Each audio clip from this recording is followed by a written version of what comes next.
record. Okay, I think I got it. Okay, prayers first. Obviously, obviously, keep in mind all the people in California with these fires. I got an email this morning from my high school. It's in Woodland Hills, so you probably heard that fire. They're evacuated, and they were talking about the number of students whose families lost their home and lots of alumni. And it's very weird to look at those maps. I sent the map of the evacuation area to my brother, and the house that we live in is now in the evacuation area. And I just think, to me, it would be like Spanish woods under fire, you guys. I mean, some of these areas, the ones we see it with the brush behind it, but they're going through just normal neighborhoods now. I mean, it is mind-boggling. And we've all been through hurricanes here, and they're horrible. But fires, how fast and how it changes direction. So keep all those people in your prayers. They just had a 7.0 earthquake outside San Francisco, so they're worried about the tsunami. That's like. Yeah. So California is being hit one way or the other. So the fires, continue to keep Phil and Cherie in your prayers. Phil's fighting Parkinson's. I guess fighting is going through Parkinson's. Then I thought we really have sort of one theme, pain. Kelly is in pain. Scott's not in pain anymore, so that's Thanksgiving. Rob Amonte has dealt with pain for years with his shoulder stuff, and it doesn't go away. So keep him in his pain in your prayers, because ongoing pain is a problem. The other thing is family issues. There's a number of people in our group that are dealing with family issues. Gina isn't here today. She's got some serious family issues going on that are heavy on her heart. Laura Vogel has some very heavy family issues on her heart. Our daughter Amanda, it's a blessing, but also a prayers of concern.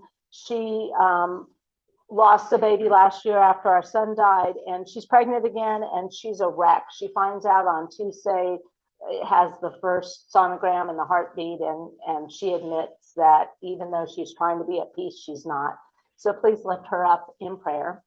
And then Cindy asked this morning, Cindy Deck mentors a lot of people that have just been newly diagnosed with cancer. And one of her mentees named Rob, he got a stem cell transplant in October at MD Anderson's, and he's having a very rough time and hasn't been able to leave yet. They have to stay in isolation for a while.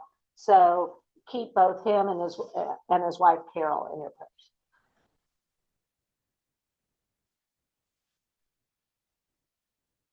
Now, so often we walk down the middle of the road. When a car comes, we ask you to move the car around us.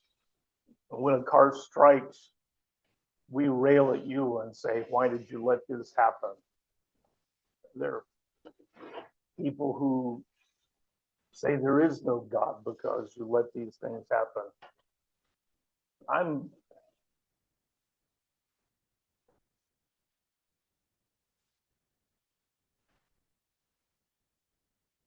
at a loss. Are we bold enough to say, stop a fire, don't let fire burn fuel? The rules that you've set up.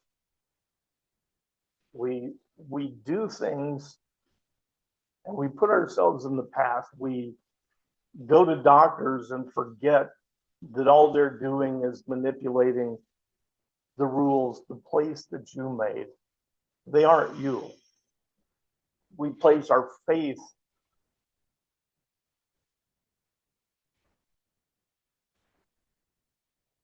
in people, in our own abilities.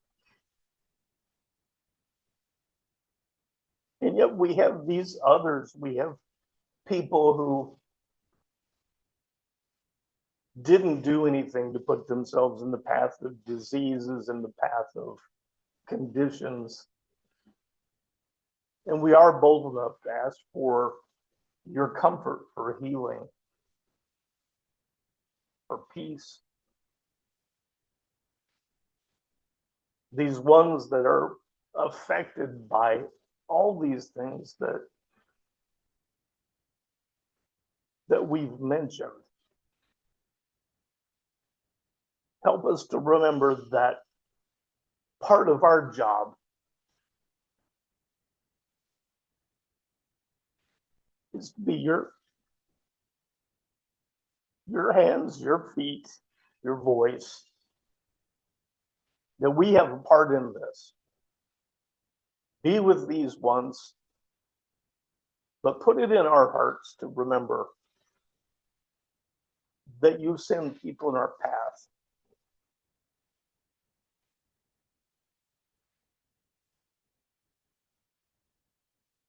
that we've been shown grace, mercy, and that we have the ability, but also the necessity, the instruction to give that same grace.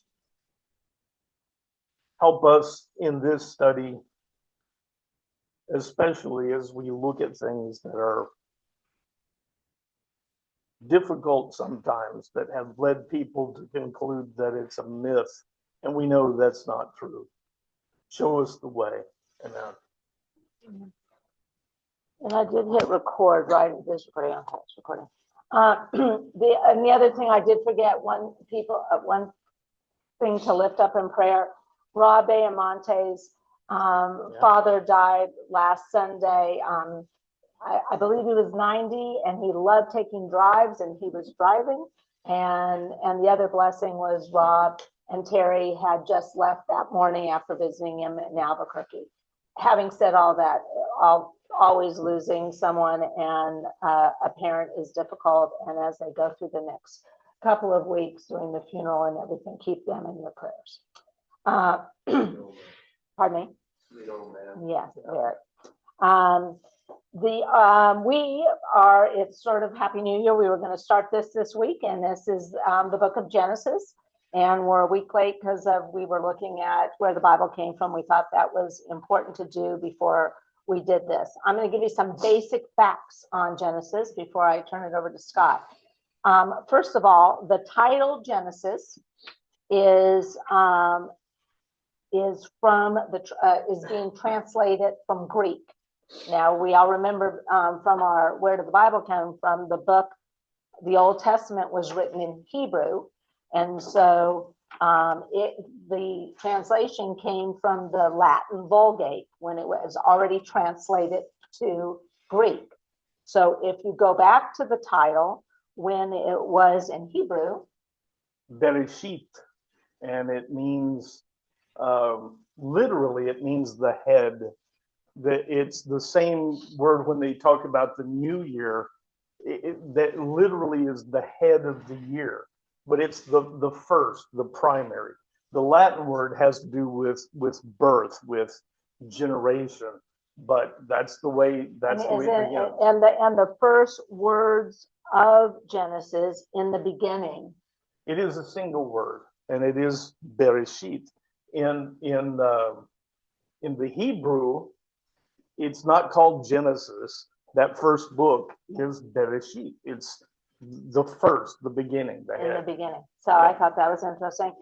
Remember, the book of Genesis is part of the Torah or the Pentateuch, which is the first. Yes. The book, the name, the beginning, Genesis. Where does that come from? Who named it?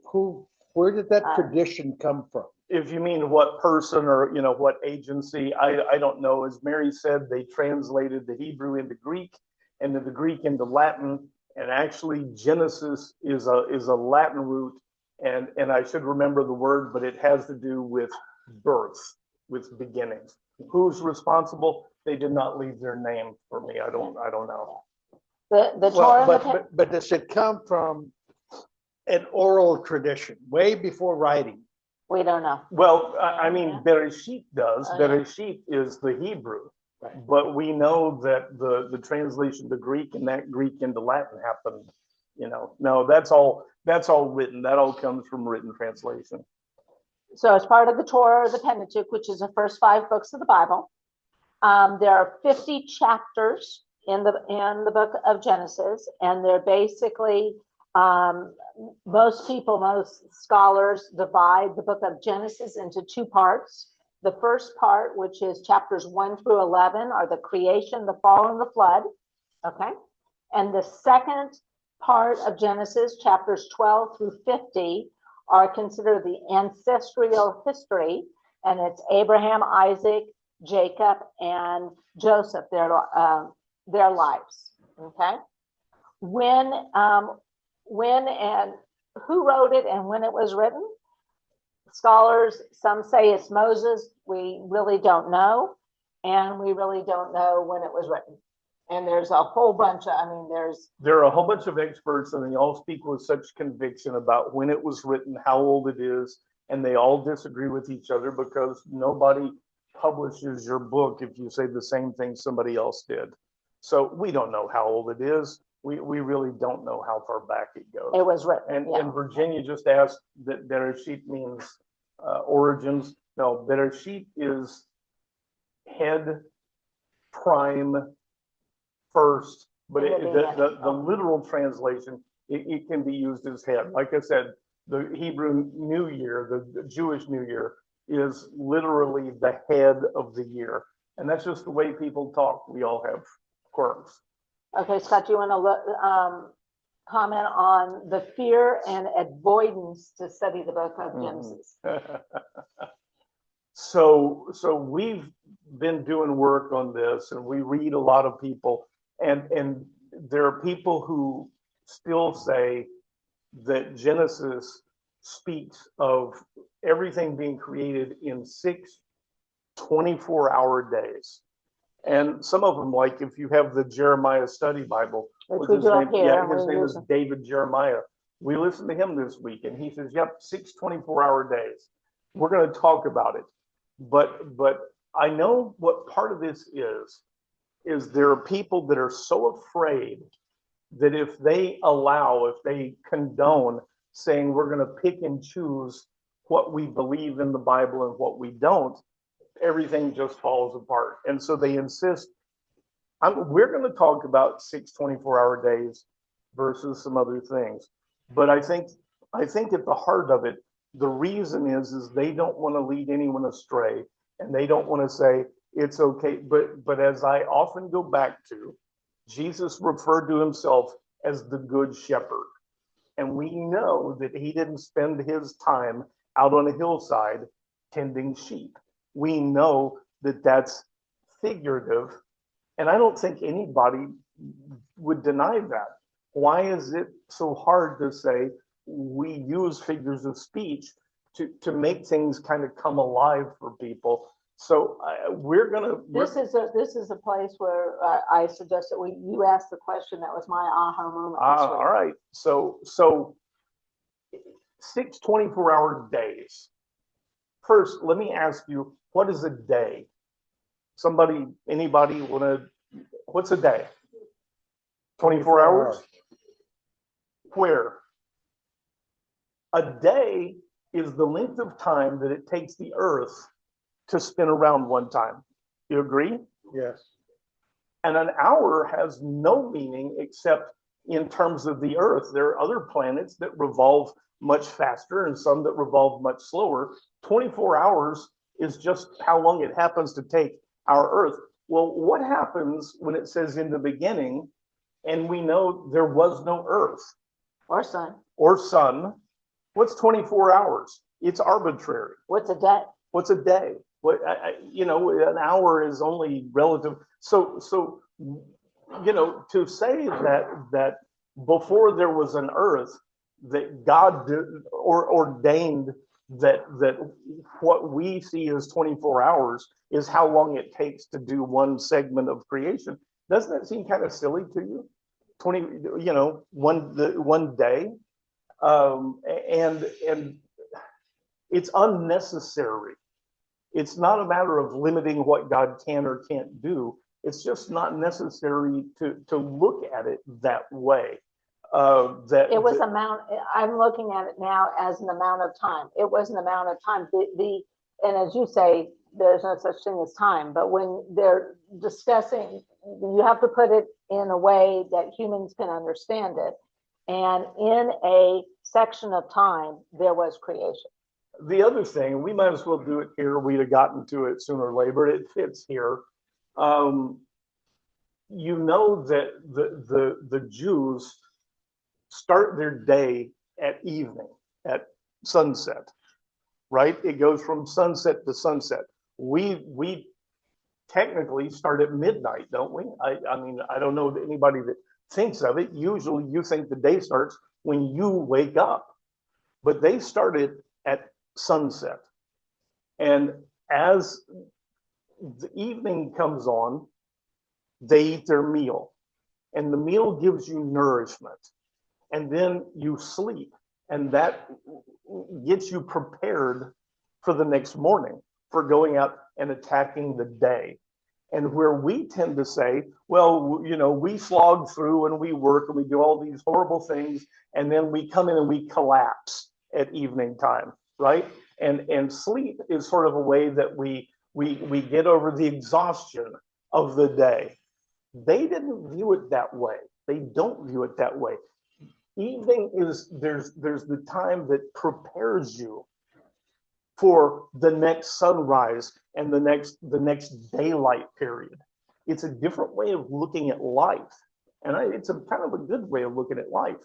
But a lot of your Bibles translated when it says, and the evening and the morning were the first day, or was the first day. Now, does that even make sense? There's evening, there's morning. What about all the daylight time? That's not even a whole day, is it? That's not even a whole 24-hour day. Clearly, it's not referring to saying that God did all of his work in part of a day, and that morning. What happens is it's talking about a very orderly progression.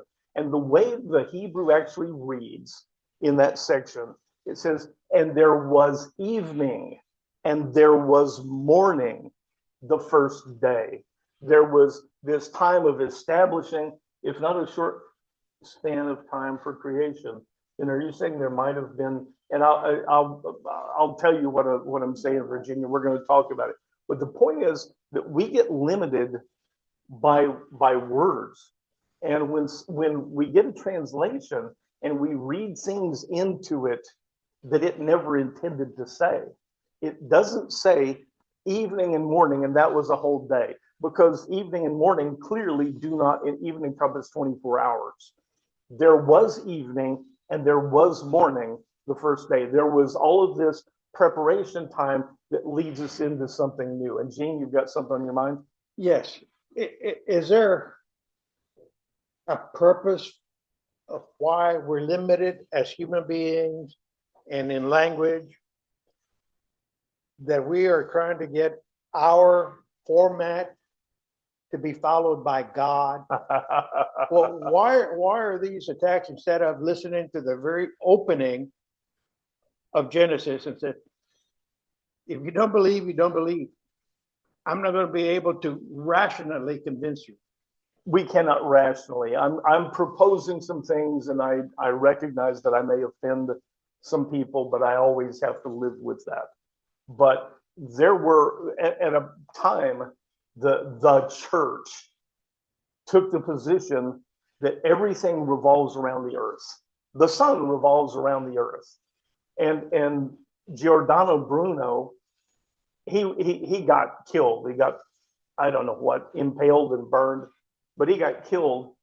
And one of his crimes was suggesting that everything doesn't revolve around the earth, that the earth revolves around the sun.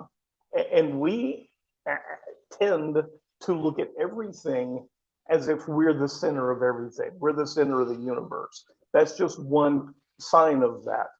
But yeah, we tend to look at that and think our frame of reference is the only one that matters. Therefore, if I'm living in a 24-hour light period, God must be limited by that. And I think, again, rather than be insulting, I just want to say I believe it's unnecessary to look at it that way. Let's try and move on. And you want to touch a base right here on Genesis. We're going to read just two snippets that oftentimes people are trying to justify something that doesn't need to be justified. So I guess you need to divide the world up here too. There are those who are trying to attack believers into saying anybody who believes in the Genesis story is stupid because they're science, and we'll get there. On the other side, we've got I will classify them as conservative Christians. And, Jeremiah, when we were reading his Bible notes, he says, in no doubt, it says 24 hours days. And that's what it is. And then we have to deal with science, and we have to deal with dinosaurs, and we have to deal with evolution. We have to deal with all this. And we can't be afraid of all that, you guys. And so, but the idea that this was supposed to be a chronological cookbook is not true. The idea, yeah, exactly, that it's a cookbook. You should know by now, I'm always skeptical of cookbookery, where you try and set up a recipe. And I think that's more limiting to God than saying that, I don't think it was 24-hour days. But you want to read those. Okay, so the first thing I want you to look at is Genesis 1, verses 11 and 12. Then God said, let the earth bring forth vegetation, seed-bearing plants, and fruit trees, each bearing fruit with seed according to its kind. And it was so. The earth, that's all. Oh, no. The earth produced vegetation. You can stop there. Yeah, the earth produced that's vegetation. in verse 11, chapter 1, verse 11. It's, there's only been 10 verses before this. It's right at the beginning. Let the earth bring forth plants, basically. And then you go through all of Genesis 1, and you go through the 7 days of creation. Now I'm going to skip to Genesis 2. So according to the Bible, everything's already done, right? I mean, the earth, man is there, man and women are there, Adam and Eve, the whole bunch. So now I'm on Genesis 2, verses 5 through 7. Now, no shrub of the field had yet appeared on earth, nor had any plant of the field sprouted.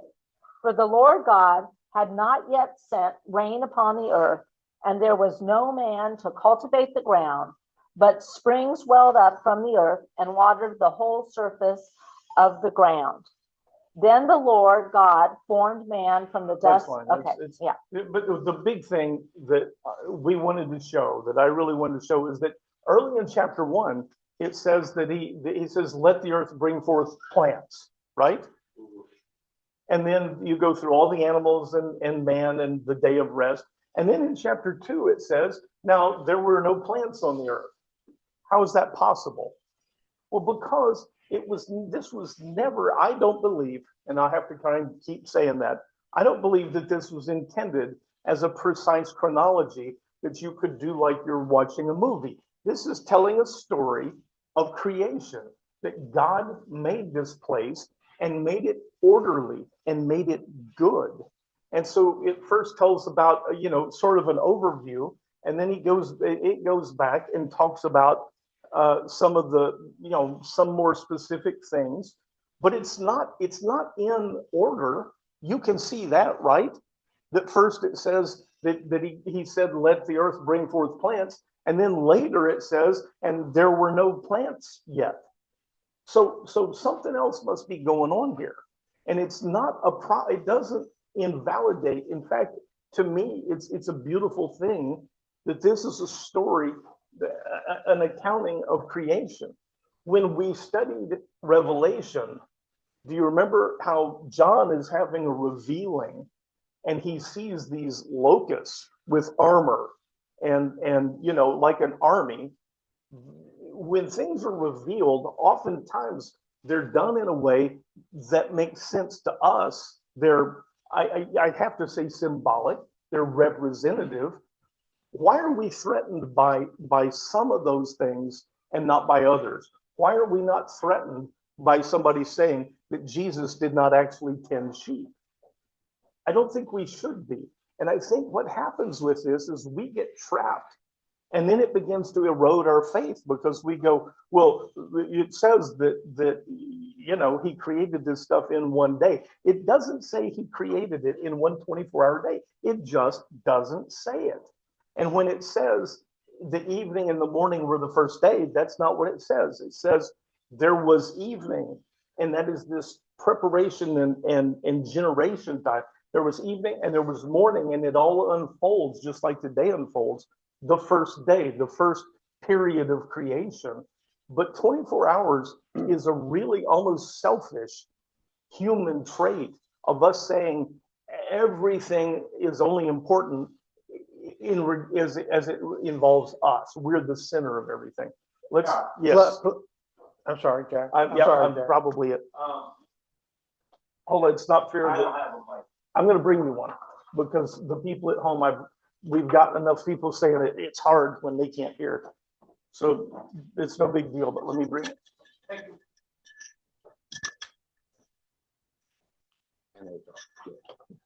Okay.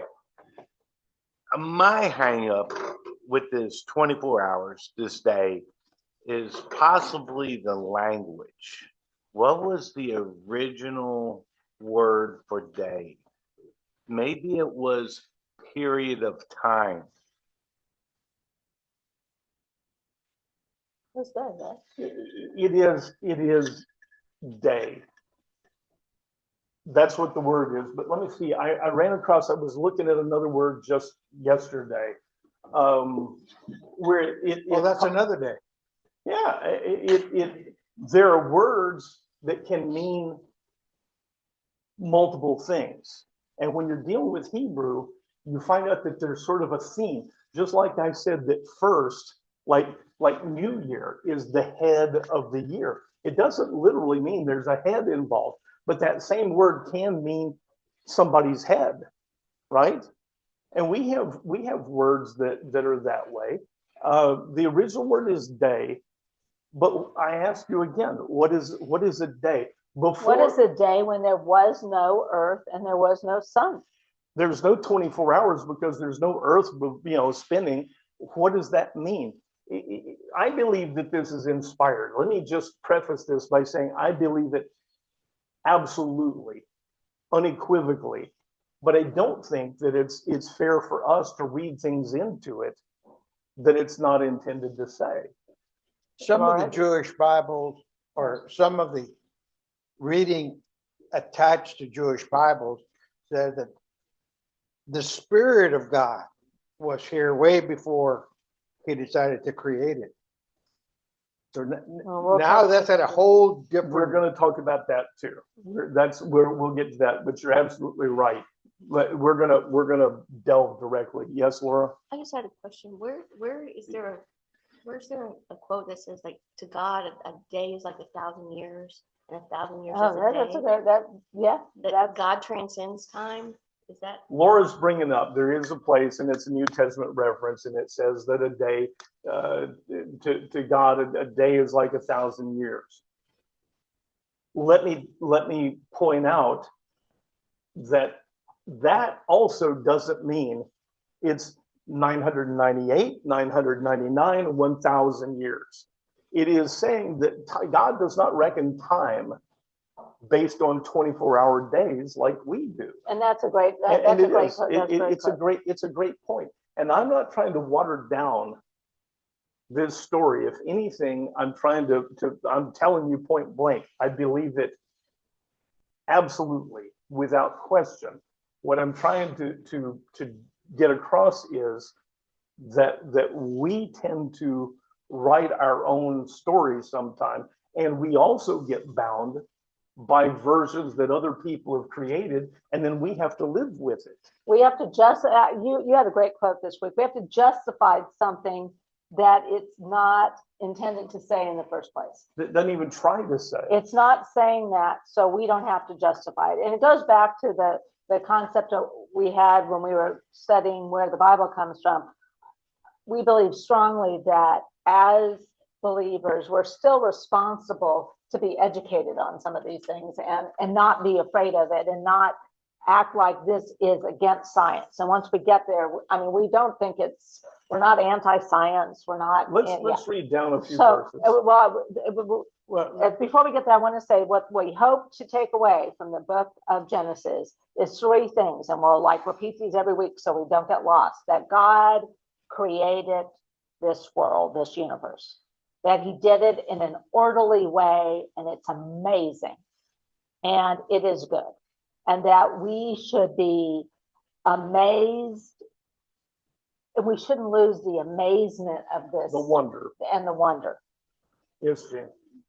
if this is not a recipe, this idea of time and so forth, but it's logical and it's relatable to us humans, especially ranchers. The first thing you do is get water. Then you worry about the fence, and then you worry about the grass, because that's what you need to have a working area. So now he's got this area coming in a logical order that any rancher, goatman, whatever, is going to understand.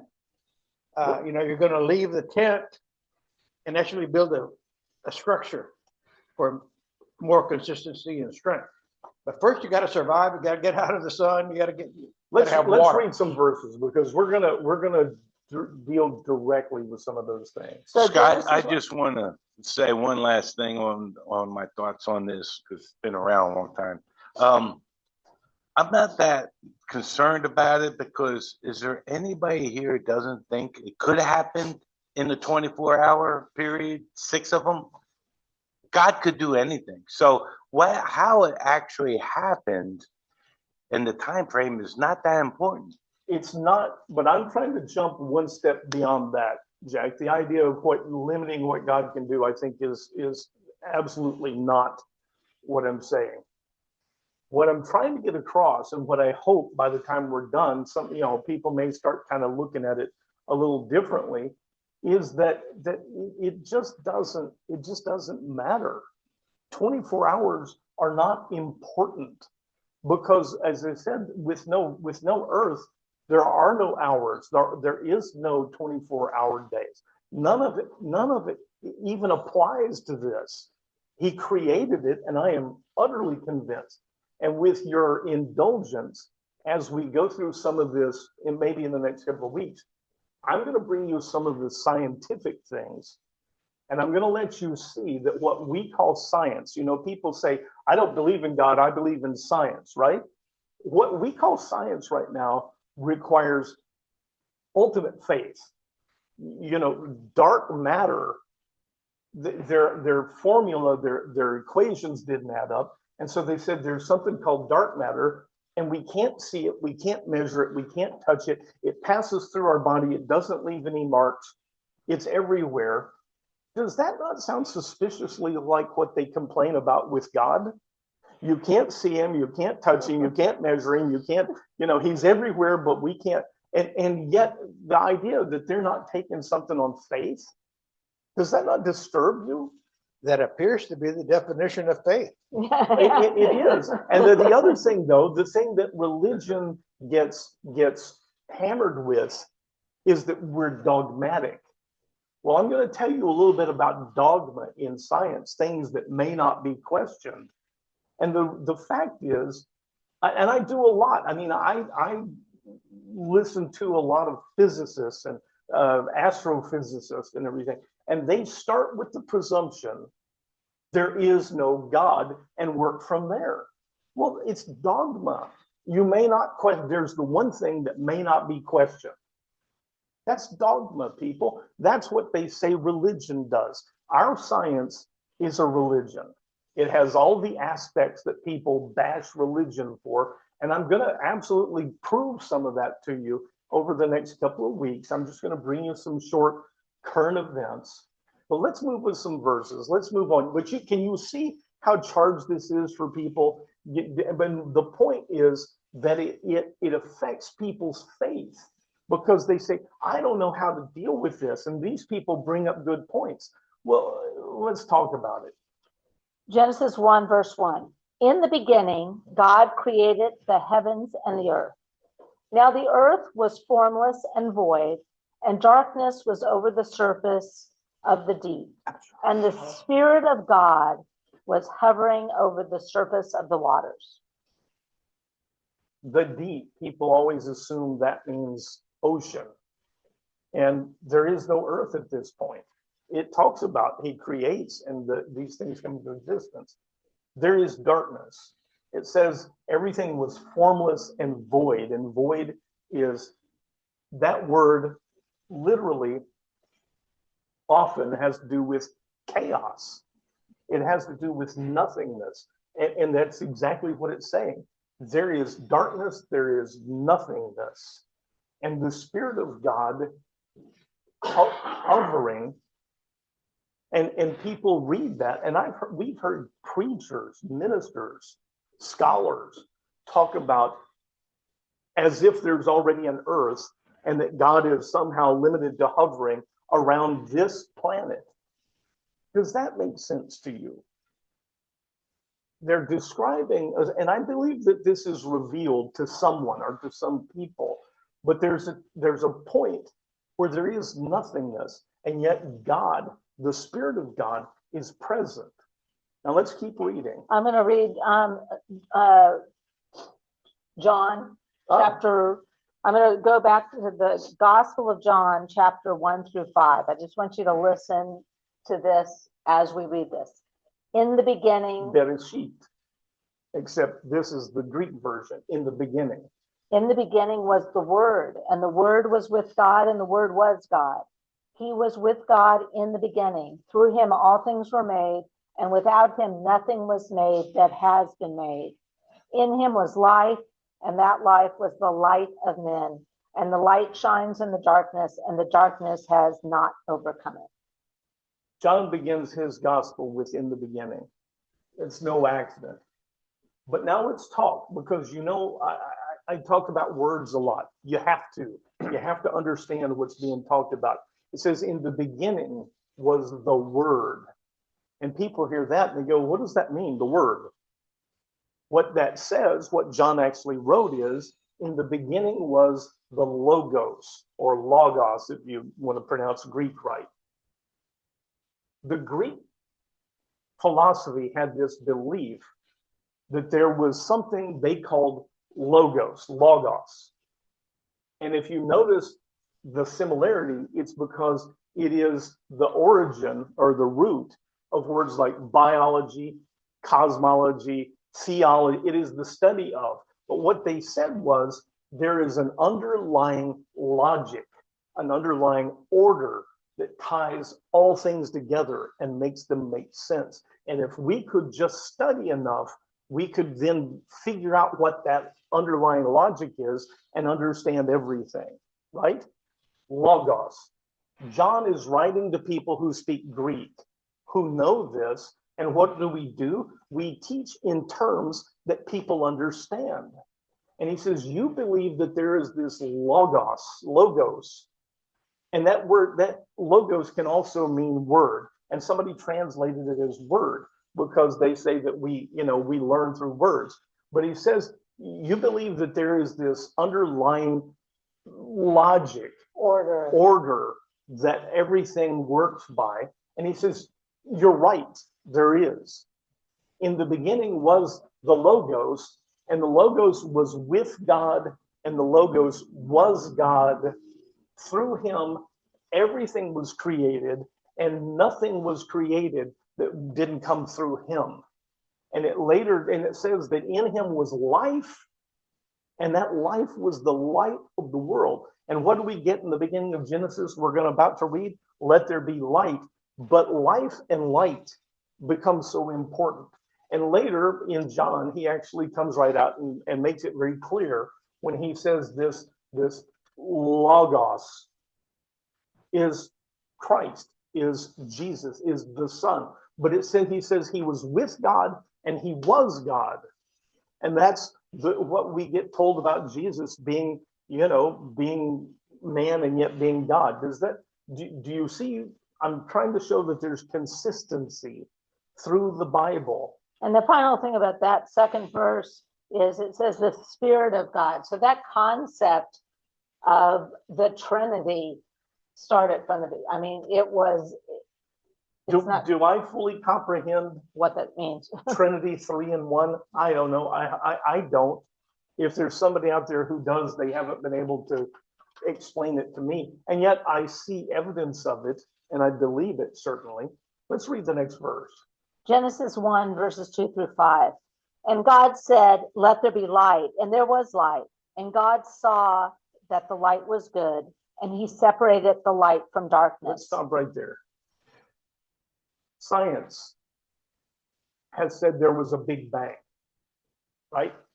There was just nothing. There was this one little point they call the singularity, that it's like a point with no dimensions, zero. But all of a sudden, everything just burst forth, and it was all energy at the beginning. There was no matter. They don't even say that the Big Bang blew, stuff out, planets and everything. It was all energy. Let there be light and a big bang that blows, that's energy. We're describing something, what science has observed sounds suspiciously like what's in Genesis. Let there be light, and there was light. And at that point, science says there's no stuff, there's no matter, there's only energy, there's only light. And they actually say that as this energy blew outward, it began to sort of slow down and it coalesces and becomes matter, right? From energy, stuff begins to form, and that turns into planets, and that turns into stars. So what I'm telling you is, if you ask those people, if you ask a cosmologist, where did the energy, where did the energy come from? Well, we don't know, right? We get in Genesis, God says, let there be light. How different is that? Do I understand how God could create something from nothing? I don't. We like to tell ourselves that we create things. We're creative people, right? We create, but everything we create is made out of something else that's already here. This kind of creation, and that the way that's understood, is creating something from nothing. We lack that ability. How could we understand something that's so utterly alien to us? But what I am telling you is, this is not really fundamentally unrecognizable From the Big Bang. in what science teaches. Let's keep going. God called the light day, and the darkness he called night. Oh, geez, I got to stop again. Do I think God spoke English? Do I think God spoke Hebrew? And he said, this is what this is saying. And again, I think this was revealed, but what he's saying is there was darkness and now there's light, and they're fundamentally different from each other. And in him was life, and that life was the light of men. This is not terribly different from what's being taught in textbooks. It's just that they start with the presumption there is no God. I just don't know the format. And God said, Hebrew or not, who the heck heard it? He doesn't. That's why I think it's irrelevant. Who heard? It doesn't matter to me. And yet the reason I bring it up is because theologians argue about this. And they say, how can he separate light from dark when there's no earth and there's no night or day? Don't be silly. Don't be children. The point is, there was darkness, and God said, let there be light. And there was, and it was good. Let's keep going. And there was evening and there was morning the first day. I'll tell you, when we were studying and I was reading that, and so this is the Berean translation, and so it clearly says, and there was evening, not and then there was evening. But when I read it, even though I'm reading it here, I put in the word then. Scott says, read it again. Does it say then and then? And it was just one of those things I was used to thinking that way. There was evening, which is when life begins. In the Hebrew thing, remember when I explained a while ago that when evening comes, we eat our meal that nourishes us, that prepares us for when daylight is going to come, and then we sleep, and that replenishes our bodies. It begins with that, and then we're prepared for when the day, the day's work comes. But what it says is not unfamiliar. There was evening and there was morning the first day. There was an order to this. Second day, and God said, let there be an expanse between the waters to separate the waters from the waters. So God made the expanse and separated the waters beneath it from the waters above. And it was so. God called the expanse sky. And there was evening and there was morning the second day. And expanse is because they had to put it into English. The point is, there was nothing, and now there is something. And it says he called it sky. Again, he didn't speak English, he didn't speak Hebrew. The person that this is revealed to, or the people, are showing us there was nothing, and now there is something. We look up and we say, that's the sky. We put telescopes in space and they see further out than we've ever imagined, and there's stuff out there too. Is that sky? Sky is a word, but he says there was nothing and now there is something out there. Keep going. And God, verse 9, and God said, let the waters under the sky be gathered into one place so that the dry land may appear. And it was so. God called the dry land earth, and the gathering of the waters he called seas. And God saw that it was good. Then God said, let the earth bring forth vegetation, seed-bearing plants and fruit trees, each bearing fruit with seed according to its kind. And it was so. The earth produced vegetation, seed-bearing plants according to their kinds, and tree-bearing fruit with seed according to their kinds. And God saw that it was good. And there was evening, and there was morning the third day. So scientists have a real hard time with things like space and time and gravity. I mean, and I do. I spend a lot of time reading and listening to them. But it says there was nothing, and then there was something. There was everything. And they teach in the Big Bang that energy begins to coalesce into stuff, into matter, right? And it's what's being described here, that he created this in a way. And he says, it says water, but what else is this person, how else is this going to be revealed to them? The point is, this is describing a generation, a genesis of things.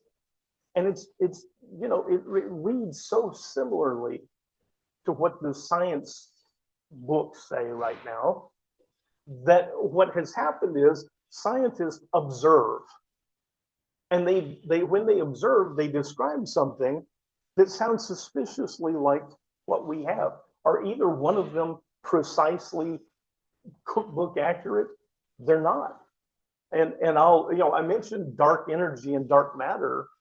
We're children. We don't understand right now. They don't even know. They're trying to understand what gravity is, and they say that space and time are one thing. They call it space time. I'm not going to bore you right now. I am going to bring you some of the ridiculousness of science.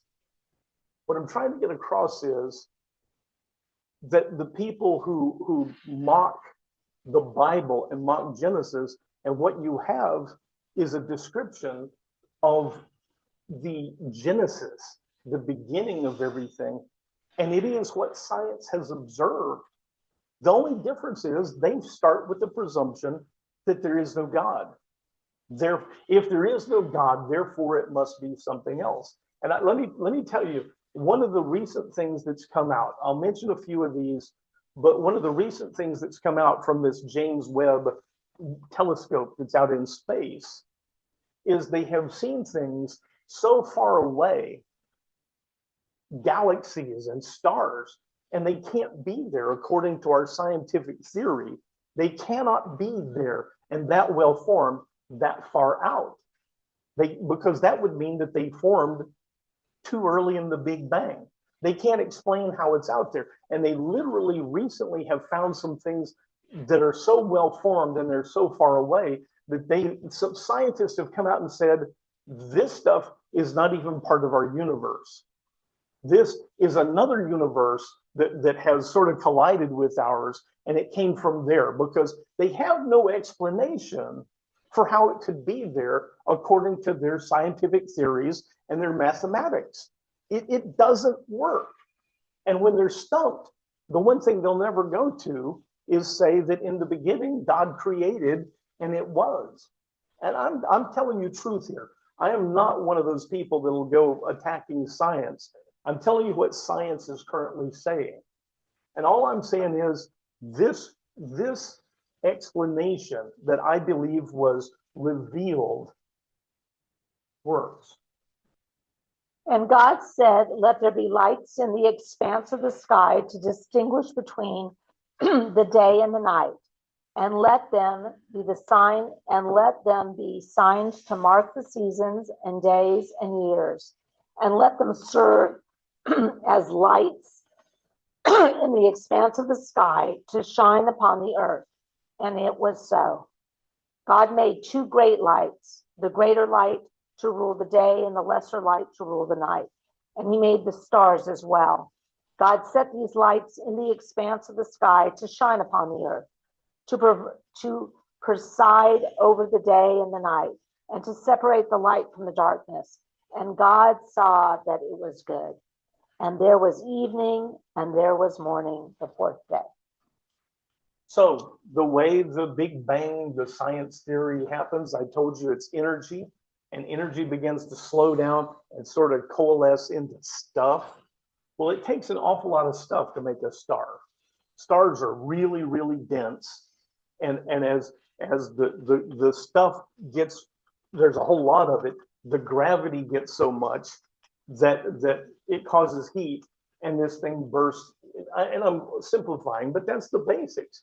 Look at what's being described. There was nothing, then there was stuff, and the stuff becomes stars, and there's light, and it's good. What's being taught to us here?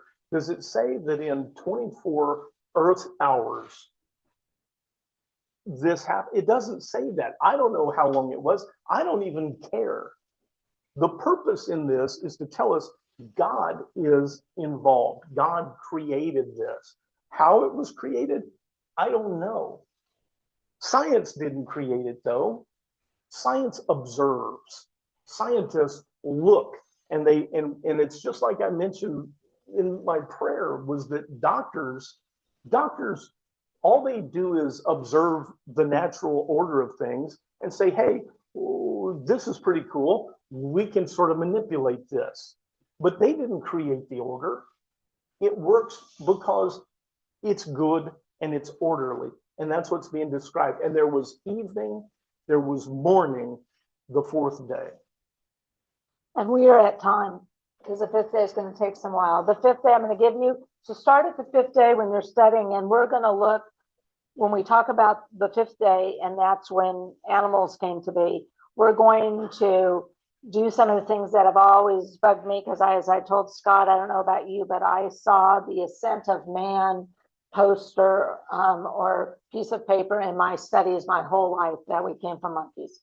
And so I'm thinking, and I went to a Catholic school for 12 years of my life, and I saw the Ascent of Man, and how does that work with this? So we're going to I still have 2 minutes. Okay. We're going to talk next week, because now this gets into the fact that there are creatures. It says God created them, and I absolutely say yes, he did. But then people say, well, what about evolution?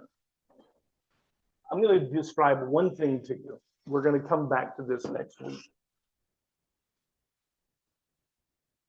You all should understand cows eat grass, right? They eat plants. plants are made of cellulose, and cellulose is real hard to break down. Cows eat the grass and it goes down into their stomach. Only they don't have one stomach, they have two. And in the first stomach, there are acids and enzymes, right? That begin to break stuff down. And during the night, this is gross, the cows hork that stuff back up and re-chew it. And now it's softened up to the point the cellulose, and it goes down into their second stomach. And that's where it gets digested and nourishes them. Now, in order for, if you want to talk about evolution, what evolutionary people won't tell you is about complex systems. In order for that to happen, there has to be a pouch, there has to be a stomach, right? That has to evolve. All right. That pouch has got to also make enzymes and acids. Oh, but if it makes enzymes and acids, the acids will eat the pouch up. So the lining of the pouch has to have a special quality that the enzymes and acids don't eat it up.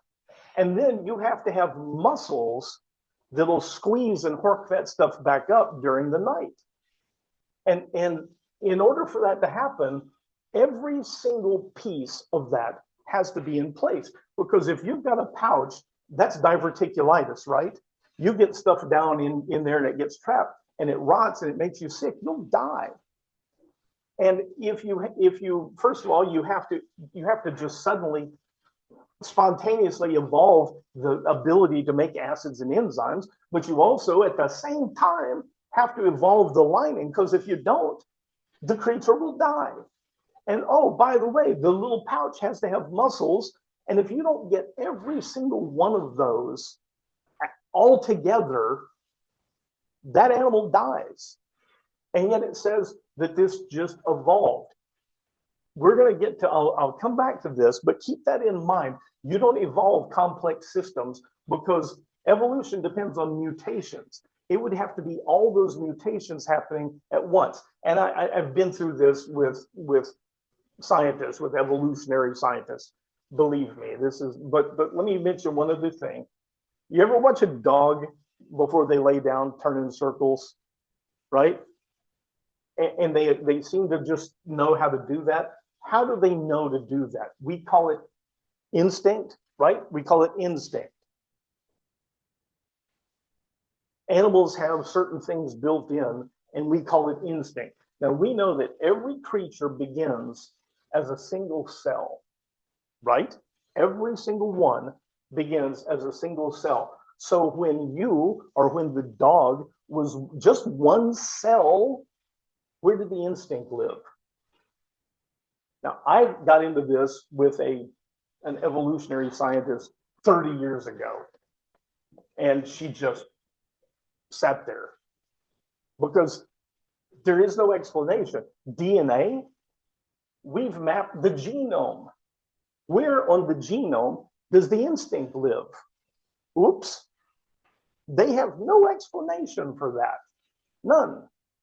And they've since come back, and I think some of it may have been because I question it, because I know where this theory came from, but they now say, well, there must be a second code on the DNA. You understand how complex DNA is? See, I'm a scientist too, and a programmer. I've done, do you understand how complex DNA is? If you say that there's a second code, then you modify one thing, you modify the other thing. They have no explanation for things like this. And so what do? They just block it out. It's dogma. We must not question that.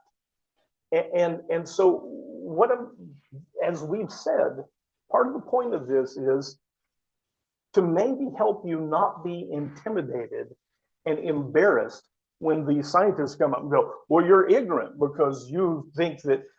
I believe that this place allows creatures to change somewhat. I do not believe in species drift, where one species becomes another. And next week, we'll talk a little bit more, but I'm going to try and explain to you some of why the science, they only tell the part of the story they want you to hear. And I'm not some Luddite that's trying to say that, it's 6 24-hour days. No, but there is science. And what I'm telling you is they will not deal with the part of this that says there may be God involved, because they start with the presumption there is no God. I hope it helps. I don't know. God, we look at this place around us and we see that it's good. There's brokenness, and the scriptures we have deal with the brokenness. They talk about it. But we see that the underlying world is good and was made good. We struggle sometimes with faith because there are things we don't understand, and that's what faith is. And if I ask one thing this week, is that you, as this progresses, speak to our hearts and help us with that faith that says there's something greater than us, that it's you, and that you care enough to make a good place, and that we're part of it. And help us to have that faith that then will let us act on the things that you teach us. We don't forget those ones that we pray for. Keep them on our hearts. We don't always see a way that we can get involved, and it's not always our place to fix things, but it's our place to love, and it's our place to be your hands with those people that you do send to us. Remind us of that always. Amen. Amen. Thank you, guys. We will be watching a football game at 3. Who's playing? In Arizona, right? No, they're playing Philadelphia, and they're in Philadelphia. Yeah, round 1 of wild card for the NFL. So that's Philadelphia hotel room right there. Thanks, everybody. Bye, you guys. Thank you, y'all. That was great. Everybody, Heck of a- That was have a great. great week. Scott and Mary. Bye. Cindy, Maybe I'm that's the gonna new call God. you. Okay, call me. All righty, girl.